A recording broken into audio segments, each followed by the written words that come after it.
Hello students, wave optics. आजच्या पिरियडला आपण अभ्यासणार आहोत ते आर्टिकल आहे optical path.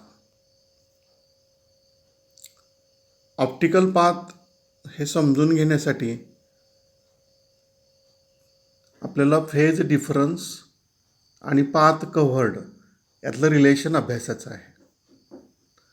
If light travels a distance of delta x in vacuum, then its phase changes by delta phi and is given by. हा जो delta five दिलेला आहे तो काय आहे?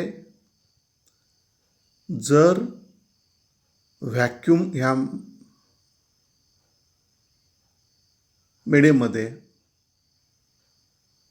व्हॅक्यूममध्ये कुठलं मीडियम नाही पण व्हॅक्यूम या पार्टमध्ये जर डेल्टा एक्स एवढं अंतर लाईट वेव्हनी कव्हर केलं असेल तर त्याचा फेज कितीनं बदलतो त्याला आपण डेल्टा फाय म्हणूयात.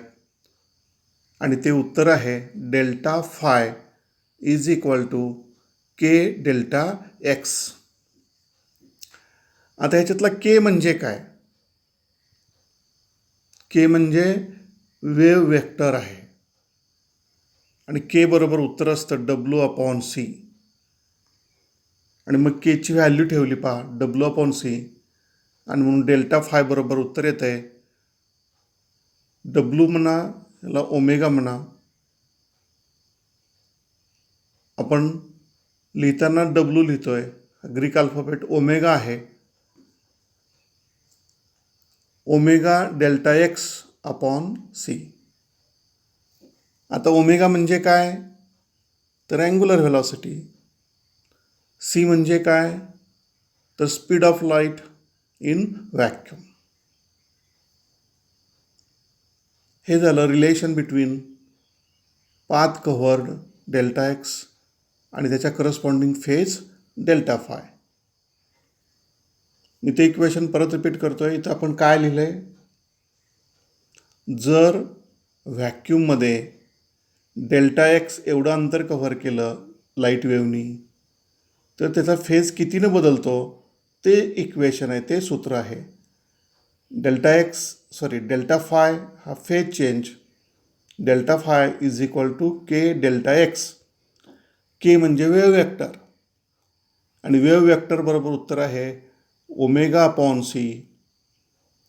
ओमेगा म्हणजे अँग्युलर व्हेलॉसिटी, सी म्हणजे speed of light in vacuum. आता समजा तोच लाईट आपण मीडियममध्ये घेतला होता इन्स्टेड ऑफ व्हॅक्यूम. मीडियममध्ये कव्हर केलेला डिस्टन्स आहे डेल्टा एक्सच. मग त्यावेळेस फेज कितीनं बदलतो ती सांगणारी टर्म आहे डेल्टा फाय डॅश. मग मीडियमसाठी delta phi dash is equal to k dash delta x. इथं परत के डॅश म्हणजे wave vector in the medium. जसं के म्हणजे वेव्ह वेक्टर इन व्हॅक्यूम आपण घेतलं होतं तसं तर के डॅश म्हणजे wave vector in the medium.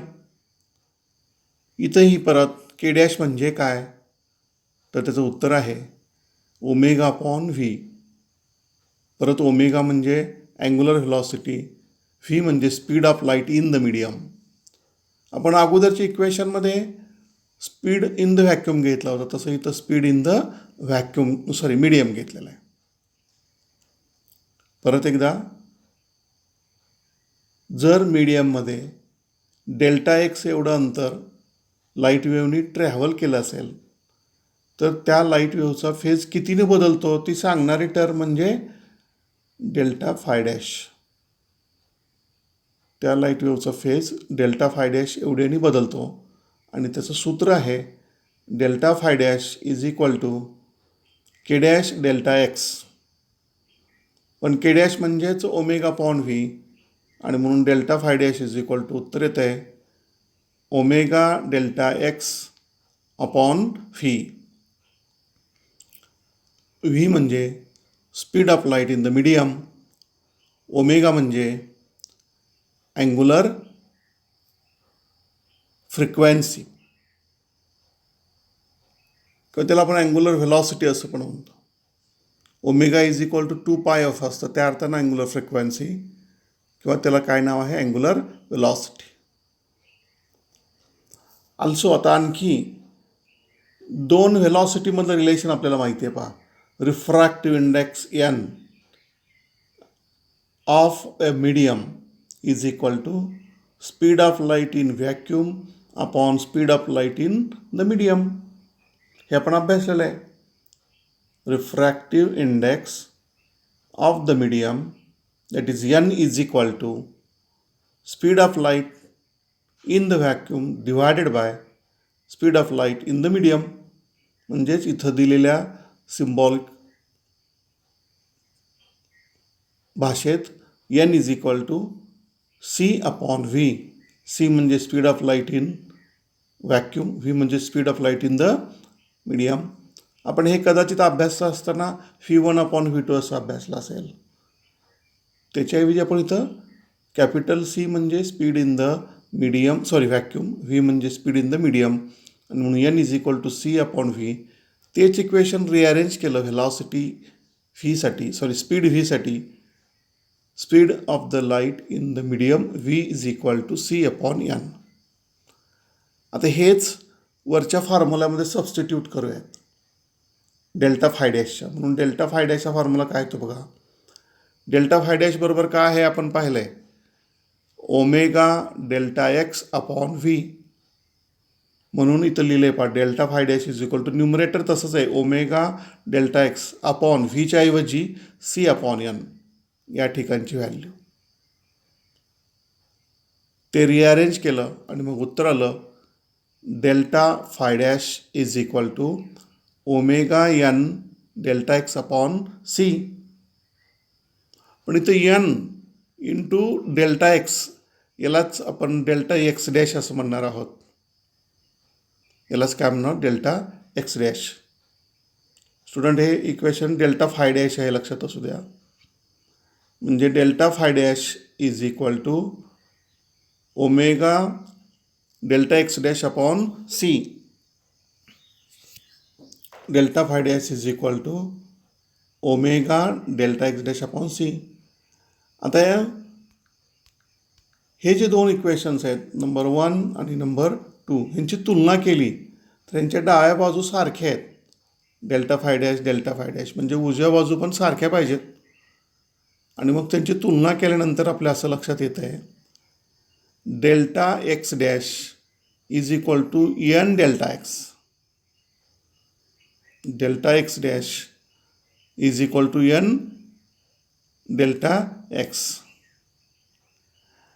आत्ता याचाच अर्थ असा आहे, मी खाली ब्रॅकेटमध्ये लिहिलं आहे, phase change for delta X in the medium.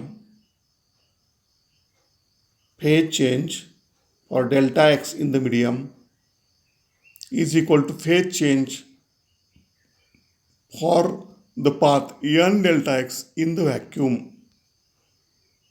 म्हणजे बघा, मीडियममध्ये जर डेल्टा एक्स एवढं अंतर कव्हर झालं, मीडियममधलं डेल्टा एक्स एवढं अंतर ट्रॅव्हल झालं, तर त्यावेळेस जेवढा फेज बदलतो तेवढाच फेज बदलण्यासाठी व्हॅक्यूममध्ये मात्र किती अंतर कव्हर करावं लागतं आहे, किती अंतर ट्रॅव्हल करावं लागतं आहे किंवा किती पाथ ट्रॅव्हल करावं लागतो, तर एन डेल्टा एक्स असं ह्या इक्वेशनचा अर्थ आहे. मी परत रिपीट करतो आहे, लक्षात घ्या. कोणत्याही माध्यमामध्ये डेल्टा एक्स एवढा पाथ ट्रॅव्हल झाला, ऑफकोर्स हे कोण ट्रॅव्हल करत आहे, लाईट वेव्ह ट्रॅव्हल करत आहे. कोणत्याही माध्यमामध्ये डेल्टा एक्स एवढा पाथ ट्रॅव्हल झाला तर त्याच्यामध्ये जेवढा काही बदल होईल, ऑफकोर्स फेज चेंज होईल, तेवढाच फेज चेंज जर व्हॅक्यूममध्ये घडवून आणायचं असेल तर मात्र कव्हर केलेला पाथ हा किती असला पाहिजे किंवा ट्रॅव्हल केलेला पाथ हा किती असला पाहिजे, एन डेल्टा एक्स. आणि हा जो एन डेल्टा एक्स आहे यालाच ऑप्टिकल पाथ असं म्हणतात. हा ऑप्टिकल पाथ जे आहे तो त्यालाच काय नाव आहे, एन डेल्टा एक्स. म्हणजे N delta X optical path याची व्याख्या आपल्याला कशी करता येईल पहा. याच्यावर आपण कन्क्लुजन असं काढू शकतो, दस path length of delta x in a medium is equivalent to a path length of n delta x in vacuum, and n delta x is called the optical path. परत एकदा तेच वाक्य, path length of delta x in a medium is equivalent to a path length of n delta x in vacuum, and n delta x is called optical path. मग याच्यावरून optical पाथची व्याख्या कशी होईल? तर ऑप्टिकल पाथची डेफिनेशन पहा. Optical path through a medium is the effective path travelled by the light in vacuum to generate the same phase difference. इथं आपण जे इक्वेशन लिहिलं आहे का, ह्या इक्वेशनच्या आधारे जी डेफिनेशन तयार होते ह्या इक्वेशनच्या, ती इक्वेशनच्या आधारे डेफिनेशन अशी आहे, परत एकदा, optical path through a medium is the effective path travelled by light in vacuum to generate the same phase difference. परत एकदा, optical path through a medium is the effective path travelled by light in vacuum to generate the same phase difference. म्हणजे लक्षात येतं आहे, मीडियममधला जेवढा path आहे त्याच्या corresponding व्हॅक्यूममधला path, पण दोघांमध्ये साधर्म्य काय, दोन्ही पाथ ट्रॅव्हल करताना जनरेट होणारा फेज डिफरन्स हा सारखा असला पाहिजे. आणि स्टुडंट्स लक्षात ठेवा, व्हॅक्यूमसाठी optical path is equal to 1 असतं, कारण इथं आपण पाहिलं हे रिलेशन, बाण दाखवले दोन्ही बाजूला, delta x dash is equal to N delta x, n is equal to 1 असतं व्हॅक्यूमसाठी, आणि म्हणजेच व्हॅक्यूमसाठी path optical path is equal to 1, कारण दोन्ही इक्वेशन सारखे आहेत, delta x dash is equal to delta x येईल, आणि म्हणून त्याला ऑप्टिकल पाथ हा 1 आहे असं म्हटलं आहे. आता हाच ऑप्टिकल पाथ आपल्याला आपण हे डिस्टन्सच्या भाषेत पाहिलं, फेज डिफरन्स किती फेज चेंज होतो ह्या भाषेत आपण अभ्यासला. तसं आणखी वेगळ्या भाषेत अभ्यास होतो म्हणजे टाईम. म्हणजे एखाद्या माध्यमात एखादा पाथ कव्हर करण्यासाठी जेवढा टाईम लागतो तेवढ्याच वेळात जेवढा पाथ व्हॅक्यूममध्ये कव्हर होईल, ट्रॅव्हल होईल, तो पाथ म्हणजे ऑप्टिकल पाथ. बघूयात कसं ते.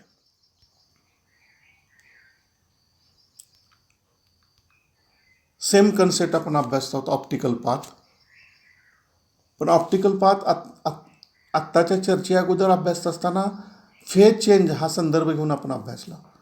आता आपल्याला इथं टाईम हा संदर्भ घ्यायचा आहे. म्हणजे optical path in a medium can also be define as the corresponding path in vacuum that the light travels in the same time as it takes in the given medium. परत एकदा, optical path in a medium can also be defined as the corresponding path in vacuum that the light travels in the same time as it takes in the given medium. याचा अर्थ काय student, जर T एवढा वेळ मीडियममधलं distance D cover करण्यासाठी लागत असेल तर तेवढ्याच वेळात व्हॅक्यूममध्ये जेवढं अंतर कव्हर केलं जातं ते अंतर म्हणजे पाथ डिफरन्स, ऑप्टिकल पाथ. परत एकदा व्याख्या काय बघा टाईमच्या भाषेत, optical path in a medium can also be defined as the corresponding path in vacuum that the light travels in the same time as it takes in the given medium. Students, याला जोडून ज्या notes दिलेल्या आहेत त्या व्यवस्थित वाचा, म्हणजे तुम्हाला हे रिलेशन समजून घ्यायला, हे थोडं वाक्यरचना वगैरे तुम्हाला किचकट वाटत असेल, पण रिलेशन काय आहे ते समजून घ्यायचा प्रयत्न करा, म्हणजे तुम्हाला अंडरस्टँडिंग चांगल्या प्रकारे होईल. म्हणजे थोडक्यात आपण असं म्हणूयात, टी एवढ्या वेळात मीडियममध्ये जेवढं अंतर कव्हर केलं आहे आणि तेवढ्याच वेळात व्हॅक्यूममध्ये जेवढं अंतर कव्हर केलं आहे त्या दोघाचं रिलेशन सांगणारी टर्म म्हणजेच ऑप्टिकल पाथ. मग टाईम फॅक्टर हा सारखा आहे. आपल्याला माहिती आहे velocity is equal to distance upon time, म्हणून टाईम बरोबर डिस्टन्स अपॉन व्हेलॉसिटी किंवा स्पीड असं म्हणूयात आपण. म्हणजे टाईम टी म्हटलं, डिस्टन्सला डी म्हटलं, स्पीडला व्ही म्हटलं, तर टी बरोबर फॉर्म्युला इथं लिहिला आहे पहा. T is equal to distance D in vacuum upon speed in the vacuum. Distance upon speed. तसं सेम टाईममध्ये टाईम हा फॅक्टर व्हॅक्यूम आणि मीडियममध्ये सारखाच आहे, म्हणून त्याच्याच बरोबर काय आपण लिहू शकतो, distance in the medium divided by speed in the medium, D medium upon V medium. हा जो बॉक्स केलेला आहे हे रिलेशन याच्यावर फोकस करा. याला रिझन आहे टाईम फॅक्टर सारखा आहे. मग ह्याच बॉक्समधलं जे इक्वेशन आहे ते रिअरेंज केलं, त्यानंतर आपल्याला काय मिळतं आहे बघा. Distance in vacuum is equal to, म्हणजे हे हा रेशो तर तसाच, distance in the medium upon speed in the medium into vacuum into speed in the vacuum. परत एकदा, distance in vacuum is equal to distance in the medium upon speed in the medium into speed in the vacuum.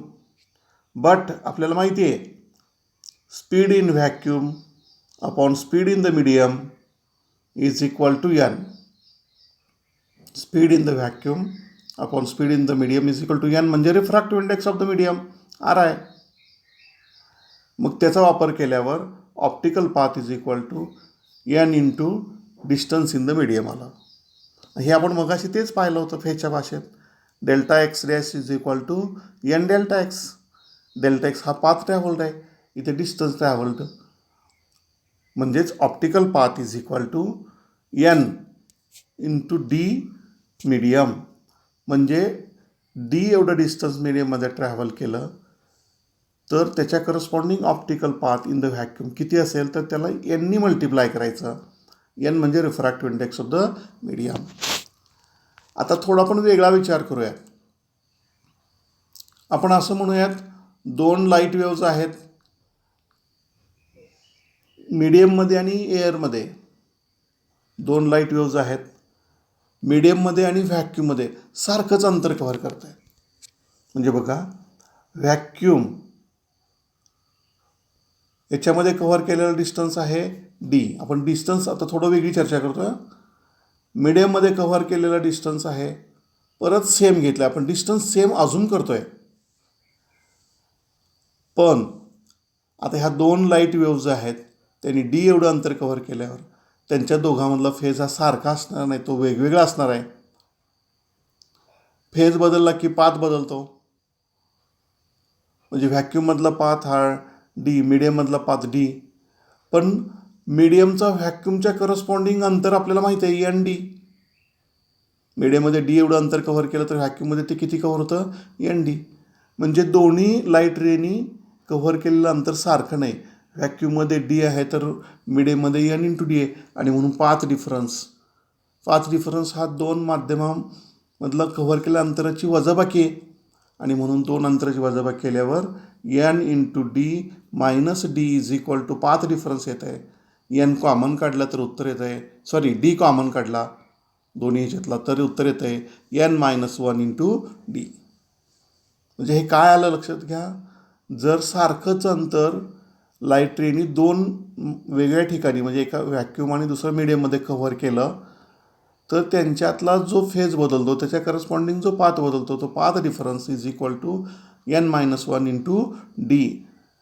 इथं N म्हणजे refractive index of the medium आहे आणि D म्हणजे path travelled by the light ray in the medium आहे.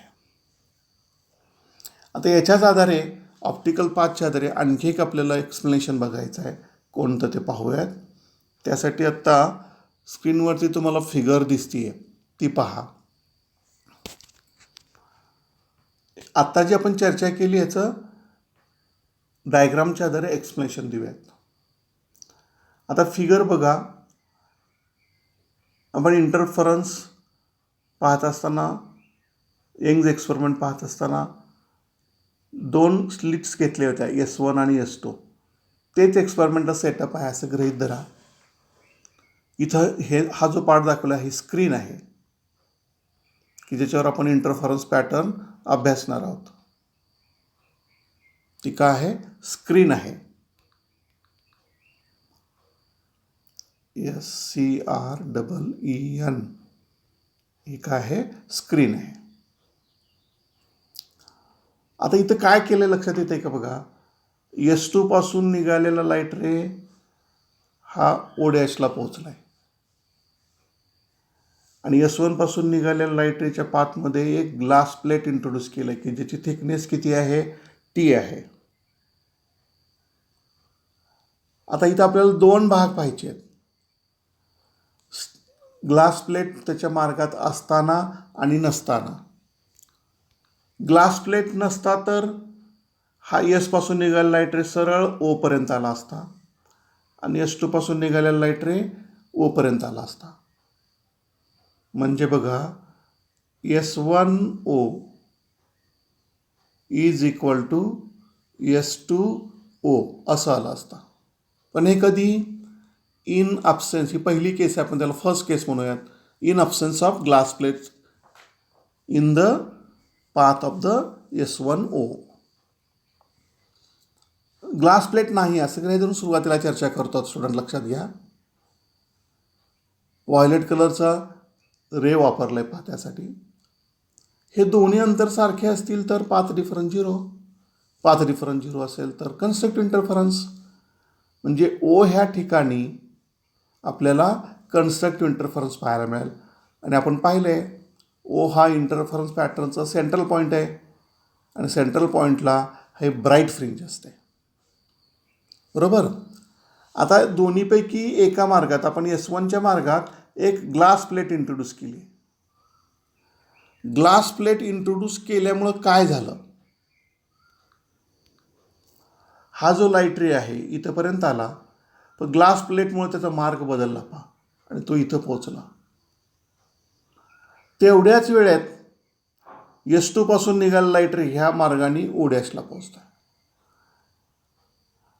आता इथं time सारखा आहे म्हणजे O' ह्या ठिकाणी दोघांचा पाथ डिफरन्स 0 आहे. आपण ऑप्टिकल पाथ अभ्यासताना पाहिलं आहे. पण ॲक्च्युअली ग्लास प्लेट नसता तर हा पाथ डिफरन्स कुठं 0 होता? O ह्या ठिकाणी. म्हणजे ग्लास प्लेट इंट्रोड्यूस केल्यावर काय झालं? S1O' is equal to S2O'. हे दुसरं सिच्युएशन तयार झालं. म्हणजे ग्लास प्लेट इंट्रोड्यूस केल्यावर आता ब्राईट फ्रिंज कन्स्ट्रक्टिव्ह इंटरफरन्स हा O' ह्या ठिकाणी असणार आहे. पण ग्लास प्लेट नसता तर हाच ब्राईट फ्रिंज कोणत्या ठिकाणी होता? O ह्या ठिकाणी होता. म्हणजे एका मार्गात ग्लास प्लेट इंट्रोड्यूस केल्यामुळं झालं काय? तर फ्रिंज पॅटर्न शिफ्ट झाला. आता परत कुणीकडे शिफ्ट झाला? ज्या मार्गात ग्लास प्लेट इंट्रोड्यूस झाली त्या बाजूला तो शिफ्ट झाला. आणि तो किती अंतराने शिफ्ट झाला? तर त्याचं उत्तर आहे O'. That is a shift in the fringe pattern. Total pattern shift होतो. म्हणजे ग्लास प्लेट नसताना इंटरफरन्स पॅटर्नमधला सेंट्रल ब्राईट फ्रिंज हा O ह्या ठिकाणी असतो आणि एका मार्गात ग्लास प्लेट इंट्रोड्यूस केल्यामुळं हाच सेंट्रल ब्राईट फ्रिंज हा O' ह्या ठिकाणी शिफ्ट होतो. This is due to the optical path. म्हणजे ग्लास प्लेटमधून जात असताना त्यांनी कव्हर केलेलं अंतर याच्या करस्पॉन्डिंग व्हॅक्यूममधलं अंतर जास्त असणार आहे आणि म्हणून त्याचं जागा बदलली. कारण ते पाथ डिफरन्स हा 0 येण्यासाठी S2 पासून येणार रेनं तेवढं जास्त अंतर कव्हर केलं पाहिजे आणि म्हणून S2O' हे अंतर जास्तीच येतं. साहजिकच त्या पाथ डिफरन्समुळं हा फ्रिंज पॅटर्न शिफ्ट होतो. This is about optical path. Students, optical path हे समजून घेण्यासाठी आपण इथं महत्त्वाचा फॉर्म्युला वापरला तो आहे velocity is equal to distance upon time. Velocity is equal to distance upon time. त्याबरोबर ऑप्टिकल पाथ काढताना दोन बाबींचा विचार केला आपण. एक फेज डिफरन्स आणि दुसरी बाब आहे ती म्हणजे टाईम. म्हणजे सारख्या वेळेत मीडियममध्ये जेवढं अंतर कव्हर होईल त्याच्या करस्पॉन्डिंग जे अंतर व्हॅक्यूममध्ये कव्हर होईल त्यालाच ऑप्टिकल पाथ म्हटलं आहे. किंवा फेज डिफरन्स हा विचारात घेतला तर जर डेल्टा एक्स एवढं अंतर मीडियममध्ये ट्रॅव्हल केलं त्यावेळेस जेवढा फेज बदलेल तेवढाच फेज बदलण्यासाठी व्हॅक्यूममध्ये किती अंतर कव्हर करायचं त्यालाच काय म्हटलेलं आहे, ऑप्टिकल पाथ. स्टुडंट्स, आत्तापर्यंत आपण इंटरफरन्स पाहत असताना सुरुवातीला principle of superposition of waves अभ्यासलं. त्यानंतर त्याचा उपयोग करून इंटरफरन्सची व्याख्या अभ्यासली. इंटरफरन्सची व्याख्या पाहत असताना लक्षात आलं इंटरफरन्सचे दोन टाईप आहेत. एक कन्स्ट्रक्टिव्ह इंटरफरन्स आहे, दुसरा डिस्ट्रक्टिव्ह इंटरफरन्स आहे. कन्स्ट्रक्टिव्ह इंटरफरन्समध्ये इंटेन्सिटी वाढते म्हणून त्याच्या करस्पॉन्डिंग आपल्याला जो फ्रिंज मिळतो तो ब्राईट फ्रिंज असतो. डिस्ट्रक्टिव्ह इंटरफरन्समध्ये इंटेन्सिटी कमी होते आणि म्हणून त्याच्या करस्पॉन्डिंग जो फ्रिंज मिळतो तो डार्क फ्रिंज असतो. त्यानंतर आपण पाहिलं कोहेरंट सोर्सेस म्हणजे काय. दोन सोर्सेसमधलं फेज डिफरन्स एक तर 0 किंवा कॉन्स्टंट असेल तर त्याला आपण कोहेरंट सोर्सेस म्हणतो. ते अभ्यासून झाल्यावर आपण यंग्स डबल स्लिट एक्सपेरिमेंट काय आहे तो अभ्यासला. त्या प्रयोगाचं वेगळं महत्त्व असं की तो प्रयोगशाळेत केलेला पहिला प्रयोग की ज्याच्यानं इंटरफरन्सचं डेमॉन्स्ट्रेशन दिलं गेलं. तो प्रयोग अभ्यासताना आपण मॅथमॅटिकल ॲनालिसिसच्या आधारे थिअरी ऑफ इंटरफरन्स बँडचा अभ्यास केला. त्याच्यामध्ये आपण पाथ डिफरन्सचा फॉर्म्युला काढला आणि तो फॉर्म्युला फार महत्त्वाचा आहे. Lambda into small D upon capital D lambda नाही Y into small D upon capital D path difference is equal to Y D upon capital D. Y म्हणजे distance of the point on the screen from the centre, small D म्हणजे दोन सोर्सेसमधलं अंतर, capital D म्हणजे source आणि screen याच्यातलं अंतर. ते इक्वेशन्स आपल्याला बऱ्याच ठिकाणी वापरायचे आहेत कारण आपण अभ्यासलं आहे ते कन्स्ट्रक्टिव्ह इंटरफरन्सला पाथ डिफरन्स हा n लॅम्बडा एवढा असतो तर डिस्ट्रक्टिव्हला तो n-1 अपॉन 2 इंटू लॅम्बडा एवढा असतो. त्याच्यानंतर आपण अभ्यासलं स्टेडी इंटरफरन्स म्हणजे काय. स्टेडी इंटरफरन्स पॅटर्न मिळवण्यासाठीच्या कंडिशन्स एकूण 6 कंडिशन आपण अभ्यासल्या. सोर्सेस कोहेरंट पाहिजेत, मोनोक्रोमॅटिक पाहिजेत, सोर्सेस नारो पाहिजेत, स्मॉल डी कमीत कमी पाहिजे, कॅपिटल डी मोठा पाहिजे, इक्वली ब्राईट पाहिजेत, त्याचबरोबर सेम पोलरायझेशन पाहिजे. ते अभ्यासून झाल्यानंतर आपण दोन कोहेरंट सोर्सेस कसे मिळवायचे ह्याच्या 2 मेथड अभ्यासल्या. एक लॉईड मिरर वापरून आणि दुसरा फ्रेनस बायप्रिझम वापरून. त्याच्या रे डायग्रामच्या आधारे आपण त्याची चर्चा केलेली आहे. आणि आजच्या तासाला आपण अभ्यासलं ते ऑप्टिकल पाथ. अशा प्रकारे इंटरफरन्स या टायटलखाली आपल्याला एवढा भाग अभ्यासणं अपेक्षित होतं. उद्याच्या नेक्स्ट पिरियडला आपण पुढचा पार्ट अभ्यासणार आहोत ते म्हणजे डिफ्रॅक्शन. तुमच्या लक्षात आलं असेल या चॅप्टरमध्ये जवळजवळ तुम्हाला लाईटच्या 5 प्रॉपर्टीज, लाईटशी संबंधित 5 फिनॉमिना अभ्यासाचे आहेत. त्यातले आत्तापर्यंत 4 अभ्यासून झाले पहा. एक रिफ्लेक्शन, दुसरा रिफ्रॅक्शन, तिसरं पोलरायझेशन आणि चौथा आत्ता इंटरफरन्स. नेक्स्ट पिरियडला आपण अभ्यासणार आहोत ते आहे डिफ्रॅक्शन.